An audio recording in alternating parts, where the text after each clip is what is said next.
Yeah, and there's this big argument going on about how where a lot of people in the spiritual communities agree with this idea that we are overpopulated on the planet right now, and certainly there's a lot of people on Earth. I'm not going to deny that, but I always make the counter argument that it's not really the number of people.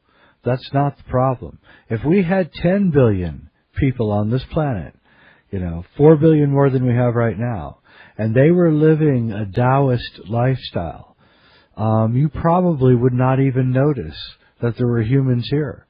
And so, but if you had 1 billion people living like Bill Gates, you would have probably a completely destroyed planet. So it's not really the amount of people. It's how we live and what we're living for. And this is what people don't understand. It's this, the ability to sit quietly, instead of always having to have some kind of media or your cell phone ringing. This is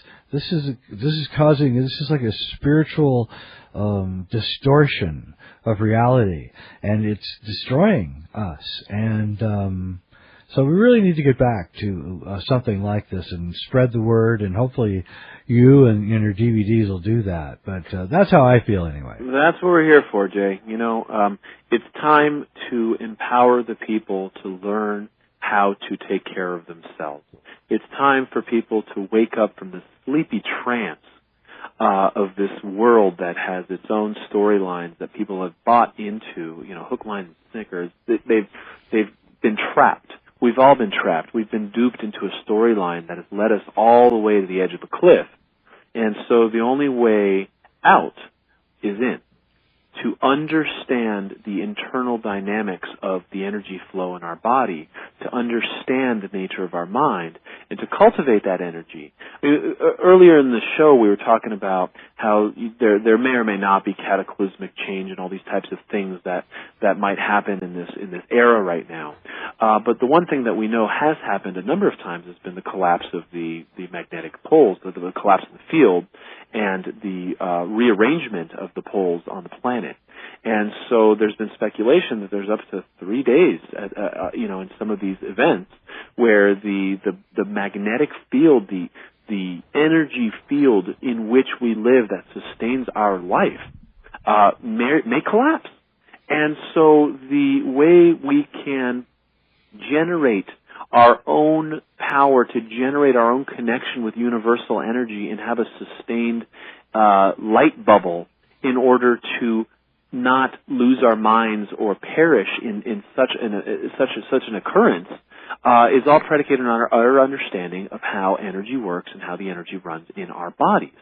And so the light body practice is survival. It's what Alberto Villoldo calls the evolution of Homo sapiens into Homo luminous. It's where we're supposed to go. What happened was we fell off the tracks, and now the practices that have been held in secret through this dark age, this Kali Yuga, are available again. My masters have allowed me to make this information public. I can't believe it. I had to wait in line. I had to sit for decades waiting to learn little tidbits of this, and now it's all open, and it's open to the public. And we've put it in these DVDs. It's ready to go. It's ready for people to simply drink from the source and understand what they're doing and get to work.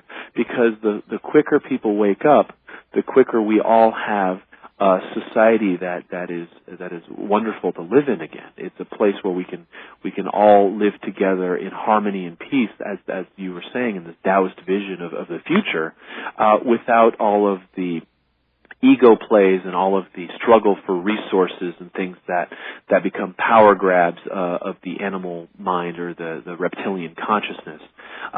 That's the mark of our fall from evolution.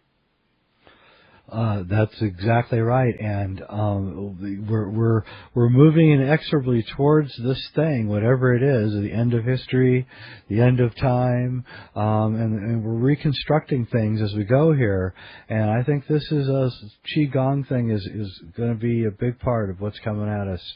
And I really, wanted to get into so many other things, and we don't have much time. I wanted to talk about, the paradox of the Taoist view, because the other night we had Robert Lawler on, and he was talking about the paradox of the modern world and how we see, we are trying to take the multiplicity of the universe and stamp it into one idea, one God, one world order, one language, one religion, and everybody's interested in creating this one which doses down the multiplicity, which is really the beauty of the all. And I think Taoism, is one of the only philosophies that actually speaks to that paradox. Yeah, you know what? I agree with you. First of all, I think Lawler's a genius, and it touches in on the idea we were talking about earlier. If I were to look up as far as I could into infinity and down as far as I could into infinity, what does that mean? It means that I am also part of that infinity. But that's terrifying. And so my ego, or my part of myself that needs to define who it is that I am, instead of facing this annihilation of self and returning back to the source or the multiplicity of from whence I came, tries to create models, right? I mean, how did this economy just collapse? Because of faulty models. We are so insistent on creating these models that we don't examine how absolutely ridiculous it is to take something that is multiplicitous or something that is infinite and try to stick it in a box for us to be able to sleep at night and say, here it is, we got this one in the bag, we figured it out, I got a PhD, look at me. Yeah, it's crazy. No, you're right. Yeah, I know that the world is seriously turned upside down at the moment, and we really need to get towards a different place. And I think these DVDs, that's The Alchemy of Qigong. There are 3 DVDs. They're almost, I think, 3.5 hours long, something like that.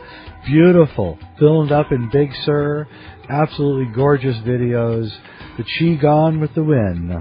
And thanks for coming on the show, Doctor. And I want to have you on again. So I'd love to be here. It was a pleasure, Jay.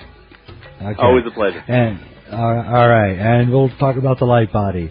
So I'm Jay Weidner. This has been Smoke and Mirrors. Every Monday through Friday, 6 to 7 Pacific Time, 9 to 10 on the East Coast, and all around the world on the Internet. Listen tomorrow night. Sharon Rose on. It'll be a lot of fun. Good night.